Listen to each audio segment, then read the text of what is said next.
Il est 21 heures et jusqu'à 22 heures, nous sommes en direct sur l'antenne d'IDFM avec Sophie Belot, qui a vécu une expérience particulière il y a maintenant 6 ans. L'apparition de ce qu'elle appelle son guide spirituel, il lui est apparu physiquement. Elle a ensuite commencé à voir les défunts et développer à la suite de ces expériences des capacités de reliance ou médiumnique en rentrant en contact avec les personnes défuntes, les guides des personnes, leurs âmes. Leurs âmes, oui. Elle exerce depuis plusieurs années sous le nom de Sophie Énergie. Le thème de cette soirée, donc la reliance médiumnique pour scanner l'énergie des personnes, les aider à comprendre leurs blocages et leur permettre de se libérer ou de contacter les personnes défuntes. Sophie Belot, bonsoir. J'ai oublié de lui mettre son micro, on recommence. Bonsoir Joël. Oui Sophie, alors vous venez de loin là, hein. J'arrive de Toulouse. Toulouse, Ouais. c'est la ville rose. Ouais, tout n'est pas rose, mais la ville est jolie en tout cas. La ville est jolie. Alors, bon, qu'est-ce qui s'est passé il y a maintenant 6 ans, donc vous étiez vraiment jeune, 21 ans. J'avais 21 ans. Qu'est-ce qui s'est passé avant Avant, que ça se passe? j'étais dans des études de biologie, spécialité en agronomie. Moi, j'ai toujours eu un esprit un peu scientifique. J'aimais ça, j'aimais apprendre, j'aimais découvrir. Et après mes études de biologie, j'étais un peu perdue. Et finalement, par le biais d'une amie, j'ai découvert les soins énergétiques que j'abordais d'une manière scientifique. Je me dis, bon, on a un corps physique, on a des corps énergétiques, on peut apporter un soin. Donc pour moi, c'était purement physique. Via des corps énergétiques, voilà, ça m'intéressait. Puis comme j'étais un petit peu perdue, je me suis dit, je vais aller découvrir ça. Ça m'avait vraiment interpellée et passionnée, quoi. J'avais vraiment un coup de cœur. Et donc j'ai décidé de faire le stage de soins énergétiques avec Luc Baudin à l'époque. Donc j'y suis allée, c'était à Narbonne. Et voilà, j'arrive, les premiers jours se passent bien, et c'est là qu'il nous parle de guide spirituel. Et là, j'ai failli partir sur le champ tellement j'étais pas ouverte à ça, mais du tout. Et je me suis dit, ça y est, je suis dans une secte. J'ai vraiment failli partir le soir même. Et en fait, donc on faisait des soins énergétiques, et il s'avérait que j'avais ce qu'il appelle une flèche énergétique qui était fichée pile sur le troisième œil. Et quand on me l'a enlevé, donc c'est ma binôme qui a fait ça, on s'entraînait simplement, j'ai eu la tête qui tournait assez fort et vraiment je me suis sentie différente. Je suis allée le voir parce que je me suis dit là il se passe un truc, c'est quand même pas anodin. Bon, je lui explique, il check un peu, il fait ses trucs. Bon, lui m'annonce que c'était quelque chose que j'ai ri d'une vie antérieure, que ça m'avait bloqué, etc. Bon, voilà. Et le lendemain soir, donc j'étais là où je dormais à cet endroit-là.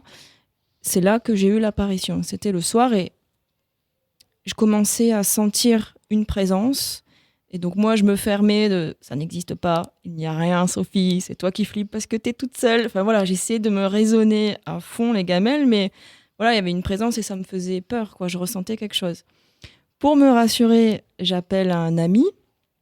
Et puis je lui parle du stage, tout ça. Mais en soi, tout ce qu'on apprenait en soins énergétiques, ça me plaisait, il n'y avait pas de souci là-dessus. Et je sens la présence de plus en plus forte et je sens qu'on veut que je percute, quoi. Je fais la sourde oreille et le téléphone se coupe. Ça s'est vraiment passé comme dans un film. J'ai un message qui apparaît dessus, pardon. Communication impossible ou indisponible, je sais plus. C'est un message qui n'existait pas sur mon téléphone à ce moment-là. Et tout qui coupe. J'essaye de rappeler, mon ami essaye de me rappeler, ça a coupé systématiquement. Et au final, il y a quelque chose à l'intérieur de moi qui savait ce qui se passait. Et je me suis mise à être observatrice de moi-même, à dire des mots. Je me disais, mais qu'est-ce que je suis en train de dire? Et donc je me mets à parler à la présence, que je ne voyais pas encore à ce moment-là. Je lui dis, ok, j'ai compris que tu veux me parler. Je dis, par contre, ici, on ne laisse pas les gens en plan. Laisse-moi lui dire au revoir. Et après, c'est bon. Et je me dis, mais qu'est-ce que je suis en train de dire? Sophie, t'es folle, il n'y a personne. La communication revient, ça ne coupe pas. Je dis au revoir à mon ami, je raccroche. Et c'est à partir du moment où j'ai raccroché que là, il est apparu. Donc, il est apparu sous forme humanoïde. Je voyais une tête jusqu'au torse, quoi, que le haut. Pas de trait du visage particulier. Je pouvais comme distinguer un visage un peu fin, avec des cheveux un peu mi-longs, de couleur violette. Et surtout, moi, ce qui m'a marqué, c'est bon, déjà le visuel et le rayonnement. Vraiment, c'est comme si la pièce était embaumée d'une vibration qui était très forte, très étrange, très enveloppante. Et vraiment, pour moi, c'est à ce moment-là que j'ai touché à ce qu'était l'amour, quoi. J'étais en même temps terrifiée de cette apparition, parce que bon, Il y a quand de même. quoi quand même. Et en même temps, transportée par cette vibration et par cet amour. Alors, je l'entendais pas.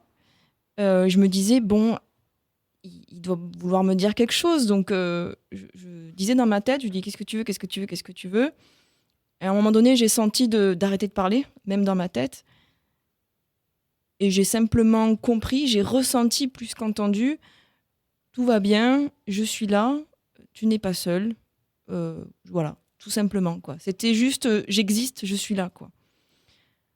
Et après ça, il est resté un peu. Je me suis laissée un peu plus détendre et bercée par cette vibration. Je fermais les yeux parce que ça me faisait vraiment flipper de le voir. Et j'ai fini par m'endormir tranquillement. Vous étiez couché. Au début, j'étais assise. Après, je me suis couchée, je me suis mis la couette sur la tête, parce que j'étais assise sur mon lit, pardon. Après, je me suis couchée tête sur la couette. J'ai enlevé la couette, j'ai regardé, je me suis dit, oh, purée, il est toujours là. Et vous aviez jamais eu de choses comme ça avant? Jamais. Même dans l'enfance? Non, pas dans l'enfance. J'avais eu, pendant mes études de biologie, donc 1 an avant, j'avais l'impression qu'il y avait quelqu'un chez moi. J'étais dans un appartement toute seule et je me disais, c'est moi qui flippe parce que je suis une flippette. Voilà. Et j'avais même adopté un chat. Je me suis dit, comme ça, s'il y a un bruit suspect, un truc, je peux mettre sur le dos du chat, ça me rassure. Donc j'avais quand même eu un petit prémisse comme ça. Petite, pas de choses comme ça d'esprit, plus au niveau énergétique. J'avais l'intuition, l'instinct, quand je me blessais, je mettais la main dessus et j'étais persuadée que c'était ça qui me guérissait. Et je pensais que tout le monde le faisait. Et j'en parle à des copines ou quoi qui se blessent et je dis mais mets la main, mets la main. Elle me dit mais qu'est-ce que tu racontes? Et je disais mais si, c'est comme ça qu'on fait, quoi. Et j'avais l'impression de voir mes blessures, mes bobos disparaître à vue d'œil quand je mettais la main dessus.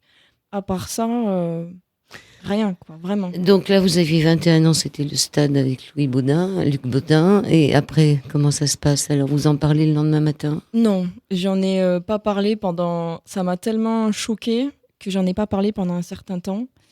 Donc au stage, comme si de rien n'était, à part que quand il parlait de guide spirituel, je me suis dit bon, peut-être que c'est pas que des bêtises, parce que quand même, j'ai eu une apparition assez étrange. 3-4 jours après, le stage s'est terminé, je suis rentrée chez moi et j'ai vachement déprimé. Enfin, j'étais dans un état paradoxal, avec une partie de moi qui était heureuse d'avoir découvert ça. Finalement, j'avais comme l'impression d'avoir raccroché une partie de moi que j'ignorais être, mais dont je sentais le manque. Et donc ça a été très, très touchant. C'est comme si je m'ouvrais à moi-même, quoi. Et par contre, j'étais déprimée parce que le décalage entre ce que j'avais ressenti et vu et la vie que j'avais et le monde dans lequel j'étais était tellement énorme que c'était bouleversant pour moi. Ce qui était bouleversant, c'est que j'arrivais pas à en parler. J'avais peur qu'on me prenne pour une folle. J'en ai jamais parlé vraiment à ma famille, finalement. Ils ont fini par comprendre que j'avais eu ça parce que ils vont regarder un peu les radios et tout ça, mais il y a une pudeur on pose pas trop de questions. Je l'ai dit à l'ami justement que j'avais au téléphone à ce moment-là. Je me suis dit c'est peut-être pas un hasard si c'était lui que j'avais au téléphone, et puis il était assez ouvert, donc ça allait. Heureusement, j'avais des amis ouverts quand même qui m'ont pas pris pour une dingue. Mais je manquais de repères. Je trouvais personne qui avait vécu la même chose que moi. Je trouvais des gens qui pouvaient y croire, ressentir quelque chose, mais pas l'avoir vu. Donc j'ai mis de côté. C'est-à-dire, je me suis dit, ok, bon, j'ai peut-être quelque chose à faire là-dedans. Je vais travailler un peu peut-être la communication avec la reliance, après les défunts qui sont venus plus tard, et avec les guides. Mais vraiment en parler publiquement, c'est venu que récemment, finalement. Et alors, est-ce que ça a un rapport avec cette flèche-là que vous aviez au milieu du front? Je pense que oui, quand même. Je pense que oui. D'après Luc Baudin, j'avais développé ces capacités déjà de voir dans d'anciennes vies. Pour lui, c'était un blocage que d'autres personnes m'avaient mis pour X ou Y raison. Parce que ça plaisait pas, ou je sais pas, peut-être que j'avais fait quelque chose de mal, j'en sais rien du tout. J'ai pas fouillé, j'ai pas creusé, je me suis dit, bon, bah, ça s'est ouvert. Voilà, je prends les choses comme elles viennent, quoi. J'essaye de pas trop chercher parce que j'ai l'impression que ça pourrait. C'est déjà suffisamment déroutant comme ça, j'ai pas envie de me dérouter plus, quoi. C'est plutôt comme ça. Donc ça, c'était, vous avez 21 ans. Combien de temps après vous l'avez revu, cet homme aux cheveux violets? Mais j'ai jamais revu. Et- Jamais. J'ai même, après, quand j'ai commencé à pouvoir un peu plus communiquer, j'ai demandé. Et ce que j'ai compris, c'était une fois c'était bon, quoi. Il fallait juste faire la prise de conscience et que c'était pas dans leurs habitudes de se manifester à tout va. Voilà. Donc il y a toujours la nostalgie alors. Je l'ai eu rarement, mais je l'ai eu, ouais. Je l'ai eu rarement, mais c'est tellement déroutant que je sais pas. C'est vrai qu'il y a un côté où une fois c'est bien, voilà. Donc vous décidez d'aller faire des cours. Comment ça se passe? Vous rebranchez. Comment ça se passe pour que vous en arriviez où vous êtes maintenant? Donc après, donc j'ai voulu creuser et je continue dans les soins énergétiques. C'est un peu plus confortable pour moi. Donc je rencontre des personnes, notamment une personne qui fait du Reiki. Donc je me suis dit, tiens, je vais faire du Reiki. Et c'est après le premier degré Reiki, il y a eu une synchronicité qui a réveillé la capacité de voir les défunts. Donc ça, j'en vois régulièrement, quasiment tous les jours. Ça s'est passé. La synchronicité, en gros, à l'époque, je faisais des massages de relaxation en attendant de développer tout ça. Et je faisais des massages de relaxation chez un copain qui me laissait une pièce pour moi, tout ça. Et sa voisine s'est suicidée. Et en fait, j'étais là lorsque elle a été découverte. C'est les gendarmes qui sont venus toquer. Votre voisine, vous l'avez vue, machin. Et puis finalement, on a découvert qu'elle s'était suicidée. Et le soir même, je l'ai sentie près de moi. Et après, j'ai commencé à voir des défunts. Ça a été la première, elle. Ça a été la première que vous voyez en tant que défunt. Ouais. D'abord, je l'ai senti. Je sentais sa main sur mon épaule qui est venue. Et puis, je commence à penser à elle. Et je me suis dit, non, je m'invente des trucs, évidemment. Et après, je suis allée voir une dame qui faisait de la psychophanie. Je sais pas si... Si je connais. Ouais. Donc, elle se branche à notre énergie et puis elle écrit les trucs, quoi. Sur un ordinateur, en général, oui. Parce que ce qui s'est passé, c'est quand j'ai développé cette sensibilité aux défunts, j'ai commencé à avoir une phobie du noir et de la nuit. Donc, j'arrivais plus à dormir toute seule. Conduire la nuit, c'était pas possible. Être dans le noir, c'était plus possible. Et pourquoi? La peur de la mort, je pense. Ouais. Est-ce que vous les voyez dans la journée? Vous les voyez comment, les défunts? Dites-moi. C'est des silhouettes transparentes, colorées, souvent bleues. Plutôt bleutées, voire un petit peu vertes, mais plutôt bleues. Je peux pas distinguer de traits du visage, mais j'ai l'information du visage régulièrement, pas à chaque fois, mais régulièrement. Mais j'en vois un là, je peux pas distinguer voilà, de précision, quoi. Donc c'est vous qui les voyez, c'est pas enfin c'est eux qui viennent vers vous, c'est pas vous qui les appelez. Ah non, c'est eux qui viennent vers moi, ouais. Ouais. Et en fait, j'ai compris que la plupart de ceux que je voyais, c'était des défunts qui n'avaient pas de soucis eux-mêmes, ils étaient partis. Et en fait, ils venaient parce qu'ils voulaient avoir un contact ou une personne de leur famille ou connaissance vivante voulait avoir un contact avec eux. Ils cherchaient le contact, en fait.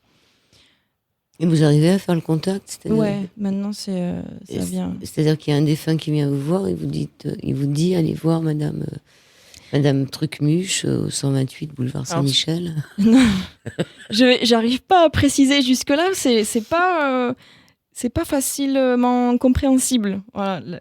Avoir des choses très précises comme ça, je suis pas encore arrivée jusque-là au niveau de mes capacités. Ce qui arrive le plus souvent, donc c'est des gens vivants qui me contactent pour communiquer avec des gens décédés. Et souvent, quand c'est une personne décédée qui me contacte en premier lieu, je peux avoir un prénom, ça m'est déjà arrivé. Je peux avoir, voilà, c'est des pères de famille, un métier. Je fais pas le rapport avec la personne avec qui c'est. Des fois, je la connais même pas, cette personne, et je la rencontre après, qui me parle de son histoire, et je me dis, ah, c'était lui, ok. Je dis, oui, il est venu. Et voilà, après, on fait souvent un contact. Ou des fois, il n'y a pas besoin de beaucoup se parler. C'est juste de faire prendre conscience à la personne vivante que la personne décédée, elle est invisible, mais elle est présente, en fait. Donc ça, de voir les morts, on peut dire, enfin on peut pas dire qu'ils soient vraiment morts parce qu'ils sont encore là. Mais ça vous est venu après, bien après, Après, alors, 1 ou 2 ans après. non, ça a été dans la foulée, ça a été 4 mois après. Ça a été 4 mois après, ouais. Autant le guide spirituel, après, j'ai pas eu de phobie qui s'est déclenchée, mais c'est plus au niveau des défunts, de voir les défunts. Là, j'ai eu la phobie du noir. Et c'est en psychophanie, donc je suis allée la voir pour la phobie à la base. Et Oui. je n'avais pas dit que je voyais des défunts, tout ça, je mettais un peu ça de côté. Et c'est elle qui m'a dit que dans une vie antérieure, j'avais été coincée dans un tunnel où il y avait beaucoup de cadavres, il y avait une guerre ou je sais pas quoi. Et j'étais obligée de continuer ce tunnel, j'étais coincée, ça a duré un certain temps. Et il y avait les cadavres qui me tombaient dessus, c'était une odeur effroyable.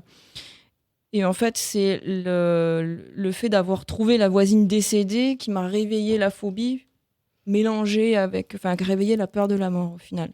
Donc on a fait un travail psychomagique, comme on appelle ça, une sorte de lettre. Et 1 mois plus tard, j'avais plus aucun souci, alors que ça faisait 1 an que ça me traînait. Ouais. Et après, voilà, je pouvais voir les défunts, ça me gênait pas vraiment. Voilà.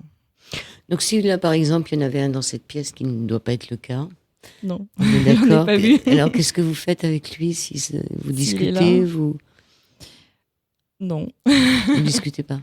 Si, en fait, quand j'en vois un et que je suis tranquille, je discute avec lui.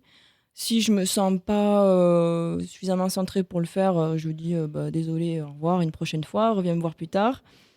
Si je suis occupée, il y a d'autres gens, je vais pas le faire non plus, quoi. Finalement, je le fais pas très très souvent quand ils viennent spontanément. Et puis des fois je comprends pas ce qu'ils disent. Donc. C'est toujours des adultes ou il y a des enfants des fois? Ça m'est déjà arrivé des enfants, mais c'est plus rare. C'est quand même beaucoup plus des adultes. Ouais, beaucoup plus des adultes. Donc l'apparition de ce que vous appelez votre guide spirituel, il a un nom? Oh non. Non, Non. Enfin, je peux lui donner un nom. Enfin, il m'a dit tu peux me donner un nom si tu veux, mais c'est pas d'importance. voilà. Après, vous avez commencé à avoir des défunts et développer à la suite de ces expériences des capacités de reliance ou médiumniques en rentrant en contact avec les personnes défuntes, vous venez de le dire. Les guides des personnes et leurs âmes, comment vous faites la différence? Est-ce que quand vous voyez un défunt, c'est l'âme du défunt que vous voyez? Pas tout à fait. C'est encore un petit peu flou pour moi. On est un peu comme, selon moi, on est un peu comme des poupées russes.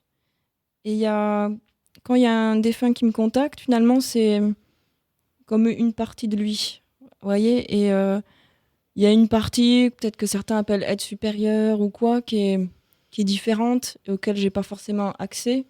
Parce que cette personne, elle a une incarnation là, mais elle a eu plein d'autres incarnations, et peut-être qu'elle a des incarnations dans d'autres dimensions, et tout ça, quoi. Donc, c'est son esprit, la partie de son esprit qui est encore rattachée à la vie qu'elle a eue. Moi, je le définis comme ça.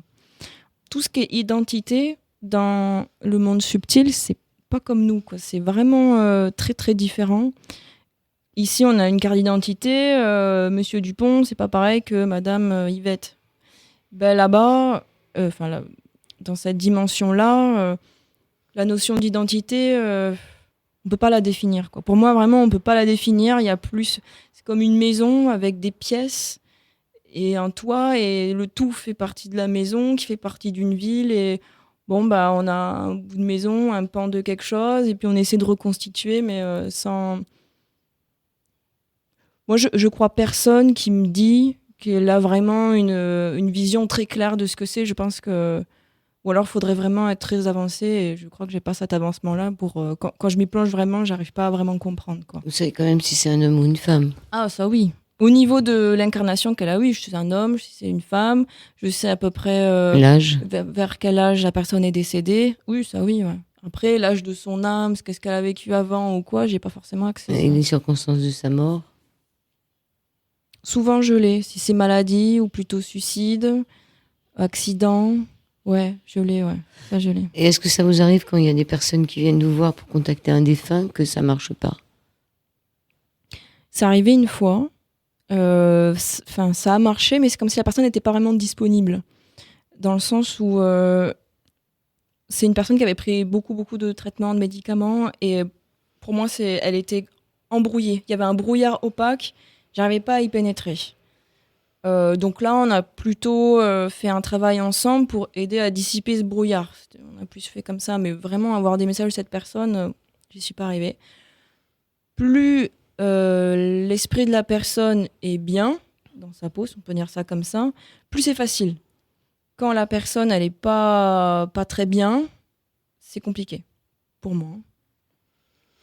Donc une personne qui serait décédée malade, psychiquement, vous auriez du mal à la contacter, enfin tout du moins à discuter avec. Ouais. Ça dépend après le travail qu'elle a fait ensuite, quoi. C'est-à-dire que la personne décède et elle passe des strates, elle fait un certain travail sur elle-même. C'est ça que je comprends. Et suivant ce qui a été fait au niveau de son travail, elle est plus ou moins accessible. On a soufflé un peu pour prendre nos esprits, puisqu'on parle d'esprit ce soir sur l'antenne d'IDFM, sur le 98 de la Bande FM, avec Sophie Belot, B-E-L-O-T, qui se fait appeler Sophie Énergie. Le thème de la soirée, je vous rappelle, c'est la reliance médiumnique pour scanner l'énergie des personnes, les aider à comprendre leurs blocages et leur permettre de les libérer, ou pour contacter les personnes défuntes. On en a un peu parlé en première partie d'émission. En ce qui concerne scanner l'énergie des personnes, vous le faites avec les mains, comment vous faites ? Au début, je faisais avec les mains, donc plus dans une idée de rééquilibrage. Maintenant, je scanne avec l'esprit, donc c'est-à-dire une personne, elle vient avec sa problématique. Et une partie de moi va comme fusionner avec elle. Et je vais ressentir et capter des mots, des phrases, des images qui viennent, comme si je regardais un film ou je lisais un bouquin. Je note tout ce qui me vient, je fais les raccords, je pose des questions, etc. Et je reviens avec la personne, dire voilà, il y a eu ça, il y a eu ça, il y a eu ça, il y a eu ça. J'en parle avec la personne, ça lui fait sens, des choses qui ne font peut-être pas sens parce que j'ai mes propres filtres, quoi. Voilà, il y a des choses, j'ai pas les bons mots, je comprends pas trop bien. Donc, un scan, c'est vraiment un scanner. J'ai l'impression de mon esprit scanne son esprit en faisant un zoom par rapport à la problématique. J'ai du mal à partir sans problématique, par exemple. Il me faut un fil conducteur, un truc de départ. Et la personne est assise en face de vous ? Pas forcément, non. Avant, si, je le faisais en face à face. Et puis après, comme j'ai développé avec ma chaîne YouTube, c'était des gens de n'importe où ailleurs. Donc, mais vous les voyez quand même ? Pas forcément, des fois c'est au téléphone. J'ai pas besoin de savoir à quoi ressemble la personne. D'accord. Vraiment. Et même, j'ai fait des lives sur YouTube, j'ai juste un pseudo, la problématique, et en fait, ça correspond bien. Alors ça va être moins précis comme ça. Je vais pas aller retrouver une vie antérieure, par exemple, quelque chose où il faut que j'aille vraiment précisément. Je vais être un peu plus général quand c'est comme ça. Mais sinon, même au téléphone, je sais pas, je ressens l'énergie de la personne, quoi. C'est comme si elle était à côté. Avec la voix ? La voix, c'est très porteur. Hein. Je dirais pas plus ou moins que l'image, mais au moins autant que l'image, vraiment. Donc il faut une problématique. C'est pas il faut que la personne vous pose un problème. Ouais. Peut-être un peu trop centré sur les problèmes. Ou alors un objectif. J'aimerais développer ça. Voilà, qu'il y ait un bout auquel m'accrocher. Il y a des gens qui sont curieux et qui juste ils ont envie de tester et qui disent voilà, dites-moi ce que vous dites sur moi. J'y arrive. Donc finalement, je vais trouver ce sur quoi travailler, mais j'aime pas. Hein. Vraiment, j'aime pas. C'est peut-être pas la priorité en plus. Ouais. Donc, scanner l'énergie des personnes. L'énergie, vous la sentez. Vous sentez si les personnes sont fatiguées, vous pouvez redonner du peps. Non. Oui. Non. Je sais pas. Si j'y travaillais peut-être, mais j'ai jamais essayé trop de faire ça. Alors, vous leur permettez de les libérer. Comment ça se passe une fois que vous avez écrit sur votre petit calepin tout ce que vous aviez à faire et que vous leur avez dit? Vous leur proposez quoi? Donc, il y a une partie prise de conscience. Il y a un aspect libérateur quand on touche le fond du problème. Et souvent, on boucle sur un truc et en fait, on tourne autour du pot et on va pas au milieu. Et je trouve que la reliance permet justement de pointer direct le truc. Donc, il y a déjà un effet libérateur en soi. Ensuite, ce que j'aime bien faire, c'est emmener la personne dans une forme d'hypnose ou de sophrologie. Donc, je vais l'amener à se détendre, à se relaxer, tout ça. Et en fonction de ce qu'on a relevé ensemble et puis de l'intuition que je vais avoir, je vais l'emmener dans un voyage intérieur, aller rencontrer une personne de sa famille pour dire des choses ou une partie d'elle. Voilà, c'est comme de la réinformation. La personne, on a trouvé quelle était l'information erronée de base, enfin, au plus profond qu'on a pu aller en tout cas. Et cette information, on l'extrait et on va apporter une autre information. Changer l'histoire. Vous changez l'histoire, ça c'est Luc Baudin un peu qui vous a appris ça, non? Non, le stage que j'avais fait, c'était purement physique, soins énergétiques sur le clair ressenti. Après, peut-être qu'il fait d'autres choses plus comme ça, mais c'est pas ce que j'ai fait avec lui. Donc quand vous parlez de reliance, ça veut dire quoi? C'est que vous êtes relié, vous, à la personne? Ouais. C'est quoi ce mot de reliance? J'aime bien ce mot parce que c'est justement se rappeler qu'on est relié, qu'on est un quelque part. L'autre, c'est aussi moi dans une dimension autre qui n'est pas terrestre. Et c'est en se rappelant de ça que on peut accéder à la partie où on est un. Et du coup, on est un tout en étant dans mon prisme extérieur, n'ayant pas toutes ces blessures comme elle a, ou comme lui il a. Et en se reliant à ça, c'est là qu'on accède à l'information. Et puis ça fait toujours écho à des choses en moi, et puis ça me fait progresser en même temps. Je trouve ça chouette. À quel moment vous vous êtes mis à ouvrir un cabinet? Alors, à quel moment? Il y a... Ça vous est arrivé il y a 7 ans, c'est ça? Ouais, il y a 4 ans. Ouais. Quand ça m'est arrivé il y a 7 ans, je voulais faire du massage relaxation et des soins énergétiques type Reiki. Donc j'ai commencé par ça. Et il y a 4 ans, c'est là que... Donc 3 ans plus tard, c'est là que je me suis plus spécialisée dans la reliance. Je suis un peu têtue. Donc au début, je voulais pas trop. Voilà, ça m'avait un petit peu perturbée. C'est quand je faisais des massages, des soins énergétiques, j'avais des infos qui venaient toutes seules. Cette personne, sa mère est décédée. Beaucoup sur les décès. Voilà, cette personne, elle souffre de ça. Et puis je me disais, non Sophie, pourquoi tu penses à ça? C'est n'importe quoi. Elle a 18 ans, laisse-la tranquille avec sa mère. Et puis cette personne me disait, comme si elle avait intuité qu'il fallait qu'elle me dise l'information, que je me trompais pas. Et elle me dit, ah, vous savez, ma mère est décédée, nanana, nanana. Et à chaque fois, j'étais sur le cul, quoi. Je me disais, j'avais l'info, en fait, j'avais l'info. Et c'est après que je me suis dit, bon, je vais faire un stage. Je vais voir vraiment si j'ai ma place là-dedans ou pas. C'était un petit stage sur 2 jours. Et puis ça m'a vraiment donné confiance en moi. Et j'ai aimé ça. Et je me suis dit, ouais, j'ai envie de creuser ça. C'était un stage de reliance, alors? Ouais, reliance vraiment en présentiel avec une personne de Toulouse qui faisait ça depuis, je sais plus, 2 ans, quelque chose comme ça, qui était assez jeune. Et puis je me fais des contacts en plus, c'était très chouette. Et donc on s'entraînait un peu les unes sur les autres, on n'était que des filles. Et après, pour tester, donc j'avais la chaîne YouTube et je proposais aux personnes, mais si vous voulez, je vous fais une reliance, je faisais pour 2 €. Bah, ça a bien marché. Et du coup, après, je me suis dit, bon, je vais en faire une vraie prestation. Après, j'ai allié quand même à de la psychologie. J'aime bien le courant analyse transactionnelle, l'enfance, les messages avec les parents, tout ça. Donc, j'allie avec ces connaissances-là. Et c'est vraiment au fur et à mesure que s'est construit la prestation que je propose maintenant. Alors, vous avez un site qui s'appelle Sophie Énergie. Ouais, Sophie-énergie, sans accent. Et là, vous proposez beaucoup de choses. Ouais.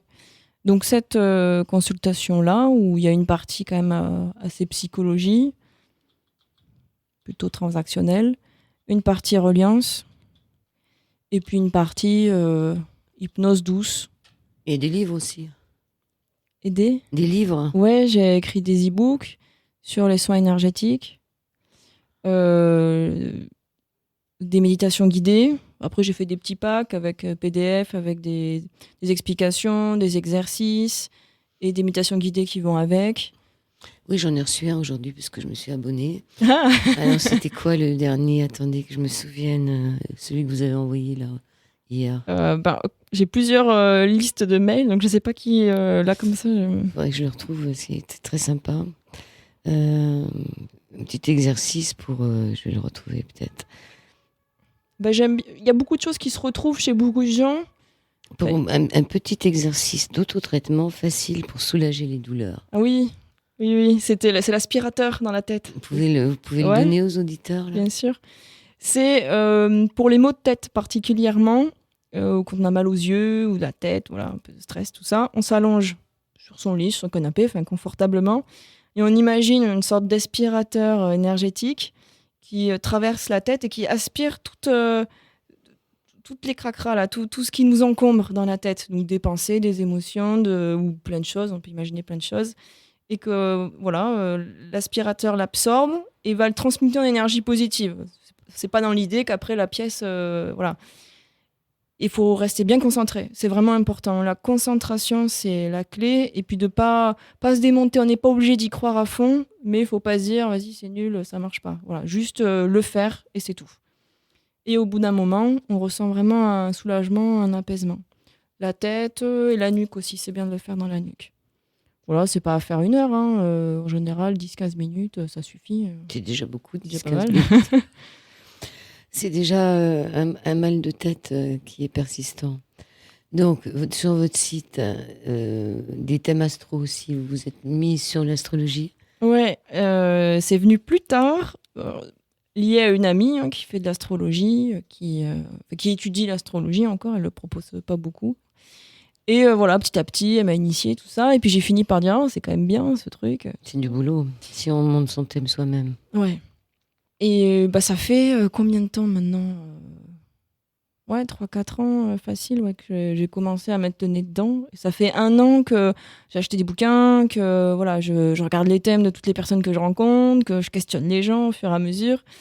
Et en fait, ce qui m'a lancée, c'est la mère de mon compagnon qui m'a demandé les thèmes de tous ses petits-enfants. J'avais 9 thèmes à faire d'un coup. Et à chaque fois, j'ai vraiment eu des super retours. Et je me dis, ouais, les gens, ça leur fait du bien, quoi. Ça les aide. Et du coup, je me suis dit, je vais tester, je vais faire un thème aux gens qui le proposent, qui le demandent. Donc, je l'ai proposé sur mon site internet. Et en consultation, régulièrement, je fais aussi le thème de la personne. Ça me donne des indications en plus. J'aime bien la polyvalence. Je pense que pour arriver à quelque chose de vraiment juste, il ne faut pas se cantonner à une façon de faire. Et de faire différentes choses, ça permet de faire des liens et d'aller au plus juste, parce que sinon, c'est un peu comme dans chaque médecine, tout le monde a son truc et tout le monde a raison et tort en même temps, et je pense que c'est en utilisant tout qu'on finit par vraiment avoir quelque chose de valable, quoi. Faut pas rester même si c'est la reliance et que je trouve ça super la reliance, faut pas rester que sur une manière de faire et que sur une méthode. Je pense qu'on a plusieurs résultats en faisant plusieurs choses. Ça dépend peut-être de la personne que vous avez en face de vous. Alors, en astrologie, vous avez synastrie, astrologie. C'est quoi la synastrie ? C'est de mettre en commun 2 thèmes. C'est plus pour les relations amoureuses. Souvent, c'est les couples, mais pas forcément. Des fois, mère-enfant aussi, quand il y a des conflits, ou entre frères et sœurs, par exemple. Voilà, donc c'est 2 thèmes. Et on voit les interactions entre les planètes. Donc voilà, cette personne-là, en fait, ils n'arrivent pas à se comprendre sur tel ou tel point. Et du coup, en comprenant les zones de difficulté et en voyant aussi les zones où il y a du potentiel, je dis peut-être en travaillant là-dessus, en passant plus par là, ça aiderait. Ou en fait, vous comprenez pas à cause de ça, à cause de ça. Enfin voilà, c'est dans l'idée d'être informé et d'avoir une sorte de conseil pour pouvoir dépasser les problématiques relationnelles. Donc, thème astrologique classique et thème astrologique en entretien, c'est-à-dire de visu. Ouais. Classique, c'est la personne, elle m'envoie son thème, je la connais pas, on se parle pas, je fais son thème brut. Voilà. De naissance. Ouais, thème astral de naissance. En entretien, ça permet déjà de vérifier certaines choses et d'aller un petit peu plus loin la personne, parce qu'on ne sait pas, le thème astrologique, c'est des cartes que la personne a en main, et puis s'il n'y a pas d'entretien, on ne sait pas vraiment où est-ce qu'elle en est sur ces cartes. Et là, ça me permet de voir où est-ce qu'elle en est. Ok, il reste ça, il faudrait qu'elle travaille comme ça, et c'est un peu plus complet l'entretien. Ensuite, consultation, reliance médiumnique, on en a parlé. Ouais. Alors là, je suis sur votre site, hein, consultation, reliance, coaching et guérison, initiation individuelle à la reliance pour ceux qui voudraient se lancer. Ouais, ça j'aime beaucoup. Je fais en général une fois tous les 2 mois. Peut-être que je vais faire une fois par mois. Je le fais à distance la plupart du temps, via une plateforme, chacun se voit, tout ça. Et le but, c'est de... Alors, au début, mon but, c'était d'aider les personnes à ouvrir leur canal, mais en fait, maintenant, c'est plus aider les personnes à se rendre compte qu'il est ouvert et à l'utiliser. Parce qu'en fait, il y a beaucoup de personnes qui sont déjà hyper ouvertes, vraiment. Et de plus en plus, j'ai l'impression où j'attire plus de personnes comme ça, je sais pas. C'est peut-être le temps aussi qui change. Ouais, les temps changent. Et voilà. Donc, en général, à la fin du stage, tout le monde a réussi à avoir de l'information en reliance, à aider l'autre. C'est basé sur la pratique. Vraiment, je fais très très peu de théorie. Il y en a un petit peu, je trouve quand même que c'est nécessaire. Mais après, on s'entraîne. Je donne des exercices, on travaille sur les problématiques de l'un, de l'autre. Et en général, on passe quand même un bon moment. 3 séances reliance et guérison. Et là, vous allez faire contact avec les défunts. Ouais. Et reliance médiumnique pure, c'est quoi celle-là ? Quand je dis reliance médiumnique pure, c'est un peu comme l'astrologie classique, c'est-à-dire la personne, elle m'envoie simplement son nom, son prénom, sa photo, date de naissance, sa problématique, et puis je lui dis tout ce qui vient en reliance. Je donne quand même un petit conseil d'un exercice qu'elle pourrait faire pour aider, mais voilà, c'est quelque chose, c'est un enregistrement que je fais de mon côté et que je lui envoie, et puis elle s'en saisit, elle fait ce qu'elle veut avec. Alors que en entretien, voilà, on va vraiment beaucoup plus en profondeur, fouiller un peu plus, quoi. Excusez-moi, une dernière partie sur l'antenne d'IDFM sur le 98 de la bande FM avec Sophie Belot, B-E-L-O-T, B-E-L-O-T. Sophie Énergie, Sophie.énergie, je crois qu'on trouve sur Internet. Énergie. Sans accent. Donc là, vous allez avoir bientôt des stages qui se font de partout, puisque finalement, vous êtes, avant le coronavirus, vous faisiez du télétravail. Qu'est-ce que tu fais ? J'ai le chat qui vient me griffer les jambes. Donc là, vous faites, quand vous dites que vous faites un stage, je crois qu'il y en a un en septembre, il est où votre stage ? Là, à distance, via Zoom. C'est une plateforme de visioconférence ou de réunion en ligne plutôt. Donc chacun se connecte avec son téléphone, sa tablette, son ordinateur. Et puis il y a un petit carré correspondant à la vidéo de chacun. On est généralement 6. Dernière fois, on a été 7, c'est le maximum qu'on a été. Mais je prends pas beaucoup de personnes, moins de 10 à chaque fois. 18-19 septembre. Voilà, c'est ça. C'est vendredi, samedi, je fais à chaque fois. L'après-midi. Toute l'après-midi. 14h à 17h, voire 17h30, 18h. Des fois, on traîne un peu quand le groupe a envie, quoi. Il y a un petit peu de théorie, quand même, comprendre ce que c'est que la reliance, tout ça. C'est énormément basé sur la pratique. Les gens s'entraînent. Ils sont là pour s'entraîner, pour prendre confiance en eux. Parce qu'il y a beaucoup de personnes qui sont ouvertes. Enfin, dans le sens, le canal est ouvert, quoi. Il n'y a pas de cérémonie ou je sais pas quoi à faire. C'est juste le comprendre, le tester, prendre confiance en soi. Et voilà, ça roule, quoi. En général, ça roule. On travaille un peu sur les peurs qu'il peut y avoir. Beaucoup de gens ont peur de contacter les mauvaises choses, les entités négatives. Ça revient souvent comme peur. Donc voilà, moi, j'ai pas trop peur de ça. Je pense pas que ça m'est déjà arrivé.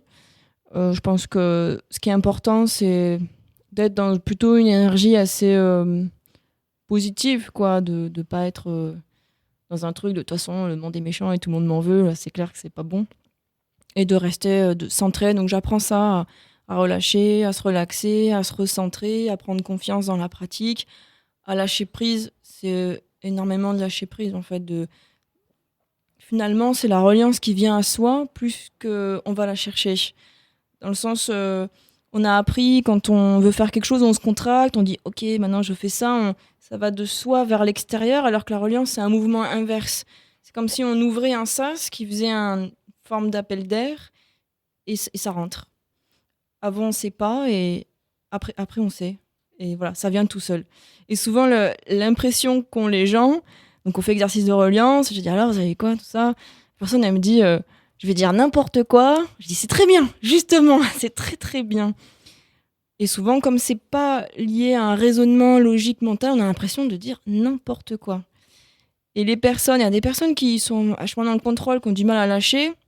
L'exercice que je leur fais faire, c'est inventer. Imaginons que vous deviez inventer l'histoire, donc par rapport au sujet, qu'est-ce que vous inventeriez? Et c'est là, en général, on a des pépites qui sortent. Et c'est se rendre compte de ça, que les gens ont besoin, en fait, plus que... Donc, dans ce vraiment stage de comprendre. reliance qui aura lieu le 18 et 19 septembre, les personnes qui viennent sont souvent des femmes, Ouais, majoritairement. majoritairement, ouais. Bon, est-ce qu'il y a, dans ce stage, il y en a qui veulent se connecter aux défunts ou est-ce que c'est autre chose? Non, là, on parle pas trop des fins. C'est pas tourné là-dessus.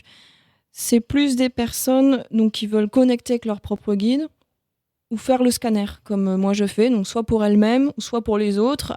J'apprends ça. Il y a une problématique et on va chercher les informations par rapport à la problématique.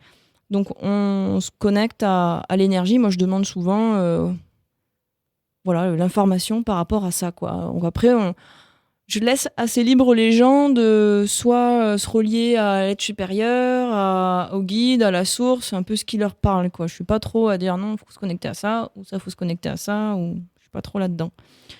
C'est très psychique en fait, finalement. Hein. Quand on se dit ok, je vais avoir l'information, qu'on se connecte, on se relie, on se recentre, ben on l'a, tout simplement. C'est plus on va à la simplicité et plus c'est efficace, je trouve, dans ce domaine-là. C'est peut-être notre propre moi supérieur. Ouais, complètement. Ben, ça va ensemble, c'est-à-dire que quelque part, si on est la même personne que l'autre, l'information, la réponse, on l'a à l'intérieur de soi, on l'a pas. Les unités se confondent, quoi, tout se superpose au final. Donc après, qu'on se dise, je vais interroger Pierre-Paul Jacques ou quoi, c'est. Ça Ouais. doit être amusant, vous faites ça sur Zoom, donc il y a des personnes de- peut-être pas de la Terre entière, mais enfin d'horizons différents. Ouais, on voyage en même temps. Alors, on essaie de s'accorder avec les décalages horaires, parce que des fois, j'ai des gens du Québec ou qui sont dans les dom-toms ou des gens expatriés. J'ai eu quelqu'un d'expatrié en Russie une fois. Bon, la plupart du temps, c'est des gens France, Suisse, Belgique. Voilà, Au Canada, voilà, la majorité, c'est ça. Et un peu francophone. Canada, Ouais. un peu. Peut-être que quand je serai bilingue en anglais, je ferai des stages en anglais, je sais pas. Mais là, c'est francophone. Ouais. Donc 18 et 19 septembre, pour s'inscrire, il faut aller sur votre site sophie-énergie.com. Voilà, c'est ça. Faut me contacter, je vais m'inscrire. Est-ce qu'il reste des places? Et si oui, après, on procède au paiement. Et puis voilà, la place est réservée. Pas de formulaire d'inscription long comme le bras à faire. C'est simple. Sinon, vous avez une chaîne YouTube. Ouais. Et moi, je me suis fait connaître via la chaîne YouTube. Il est arrivé un moment dans ma vie où j'étais complètement bloquée financièrement, un peu intérieurement. J'étais dans la fameuse phobie où j'avais peur de la nuit et du noir. Et puis, je pense que j'avais besoin d'exprimer ce que je vivais et toute cette sphère subtile énergétique. Autour de moi, j'avais pas forcément une oreille attentive à ça. Et je me suis dit, enfin, je sais pas, c'est venu comme un appel, quoi. Je vais faire une chaîne. Et donc, j'ai commencé à faire la chaîne. Elle a bien pris toute seule. D'elle-même, j'ai pas fait de stratégie pour que ça prenne. Et puis, Qu'est-ce que vous appelez faire la chaîne? j'ai commencé à publier des vidéos Ah sur oui, c'est YouTube, ça, quoi. oui, Voilà. c'est Je me suis pas dit, je vais faire une chaîne. oui, c'est ça. J'ai envie de parler de ça, je fais une vidéo, je la poste, voilà.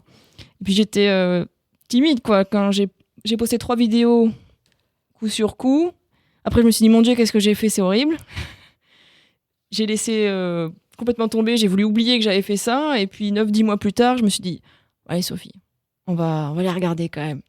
Je m'attendais à recevoir un flot d'insultes et tout ce qu'on veut. Et bon, il y a eu des gens, évidemment, très critiques et tout ça, mais globalement, ça a bien pris. Ça m'a vraiment donné le courage de continuer et de me dire, ouais, en fait, il y a une audience, il y a des gens à qui ça parle, en fait. Il y a vraiment des gens à qui ça parle. Et donc, j'ai continué, et puis je me suis fait connaître comme ça. Donc, c'est Sophie Énergie, la chaîne. Alors, sinon, dans votre boutique, vous avez des e-books, un qui est développer son œil intérieur. L'autre, c'est un pack avec une audio et une vidéo de reliance. Celui que vous donnez gratuitement, c'est l'auto-traitement Ouais. énergétique. Quand on se met sur votre site, vous proposez un e-book gratuit et développer votre clair ressenti pour les soins énergétiques. Vous allez en faire d'autres? Il y en a un que j'ai écrit qui est beaucoup plus gros où je raconte finalement l'histoire de les guides, comment il a paru, etc. Un peu biographie, mais centrée sur la spiritualité. Et une partie plus philosophie. Qu'est-ce que ça m'a enseigné? Comment ça a changé vraiment mon regard sur la vie et sur les relations avec les personnes. Donc j'explique tout ça, quoi. C'est philosophie, enseignement en même temps, en plusieurs chapitres. Après, il fait pas 300 pages, hein, il fait 100 pages, un truc comme ça. Ça reste quand même un petit truc. Là, je suis sur la phase d'illustration. Je suis pas illustratrice, on m'aide, mais c'est compliqué pour moi. Je fais des schémas, je fais des choses comme ça. J'explique que l'autre est un miroir de soi, qu'est-ce que ça veut dire. Quand on a un conflit avec une personne, qu'est-ce que c'est que ça nous renvoie à quelque chose à l'intérieur de nous. Sur les relations, c'est pas vraiment une relation de... qu'on appelle ça bourreau, victime, finalement. Le bourreau crée la victime, mais la victime crée le bourreau en même temps. Enfin voilà, tout ça, de comment on attire à soi, qu'est-ce que ça veut dire. Je décortique tout ça, qui pour moi est vraiment... s'il y a une chose qu'il fallait que j'apprenne dans ma vie et que je veux faire passer aux gens, c'est ça, c'est le côté créateur des personnes. Et rien ne nous arrive par hasard, on n'est pas puni, selon moi, on n'est pas non plus particulièrement favorisé, c'est ça part de soi, on se punit ou on se favorise, ou on s'attire les choses et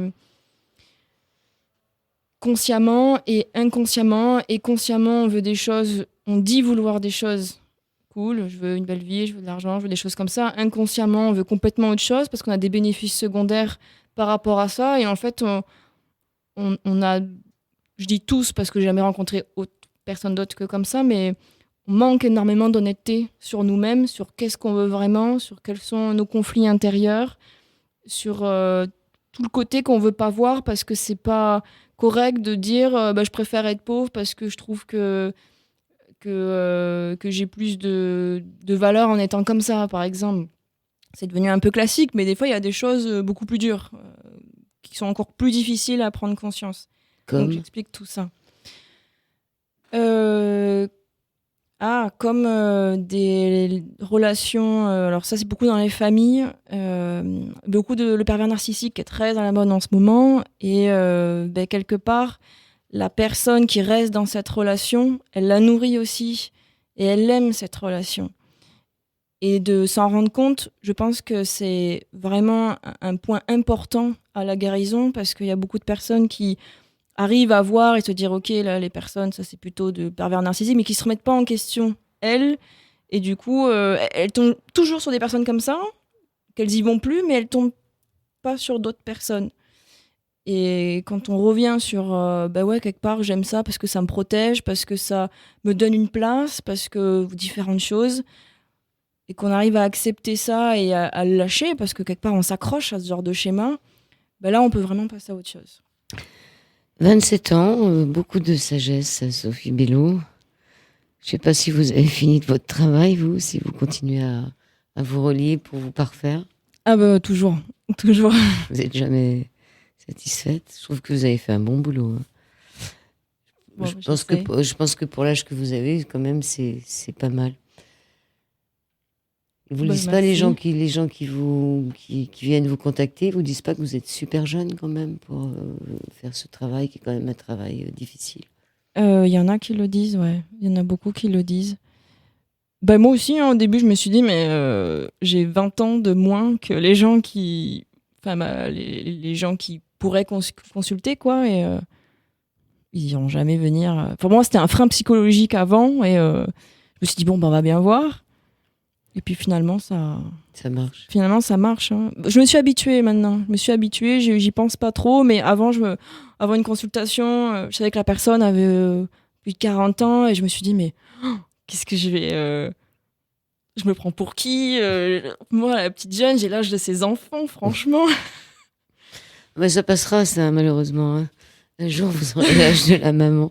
Mais et les défunts, alors, ils vous dérangent plus? Non, j'ai plus de... maintenant, j'ai une approche de la mort, je trouve, qui est assez sereine, un peu plus sereine que la moyenne des gens. Évidemment, quand il y a une personne qui meurt dans mon entourage, je suis triste, mais je suis triste de manque de la personne. Vous êtes triste pour vous, pas pour elle. Voilà, je suis triste pour moi et pas pour la personne. Et je parle de la mort comme si c'était un truc cool. Enfin, c'est pas mieux que la vie, mais c'est pas pire, c'est pas moins bien. Et d'ailleurs, je me dis, ça serait peut-être bien que je me spécialise un petit peu dans l'accompagnement au deuil. Je me suis rendu compte qu'il y avait très peu de formations qui existent. Enfin, c'est vraiment, on est coincé sur ce domaine-là, et je pense qu'il y a beaucoup de problèmes de société qui sont liés à cette cristallisation, cette peur qu'on a au niveau de la mort. Il n'y a qu'à voir aux réactions, des fois excessives qu'il y a eu avec cette histoire de Corona. On met des masques. On met des masques pour pas l'avoir arrivé. Mais on va finir sur une touche rigolote. Ah oui, il faut rigoler. Je trouve ça très beau, finalement, la mort. C'est bizarre de dire ça, mais... Oui, ça nous arrivera tous. Quoi qu'on dise, quoi qu'on fasse. Donc, on répète, vous voulez laisser un téléphone ou non, tout se trouve sur le site? Tout se trouve sur le site. Moi, je préfère que les gens passent par le site ou par mon mail, qui est le même que le site, sophie-énergie, sans accent au singulier. Le mail, c'est @outlook.fr. Et sinon, via mon site, il y a mon mail, il y a mon numéro de téléphone et il y a un formulaire de contact qui vient directement sur mon mail. Et sur YouTube aussi, il doit y avoir. Sur YouTube, c'est Sophie Énergie, mon nom de marque. Parce qu'au début, je n'assumais pas. Je ne mettais pas Sophie Belot. Finalement, j'ai gardé comme ça parce qu'on me connaît sous ce nom-là. Sophie Énergie, pareil, sans accent au singulier. Voilà. Bravo. Et puis, bonne route là pour retourner à Toulouse. Ouais, je rentre dimanche en avion, cette fois. Avec un masque. Avec un masque. Merci beaucoup, Sophie. Avec plaisir. Merci à vous, Joël. Merci.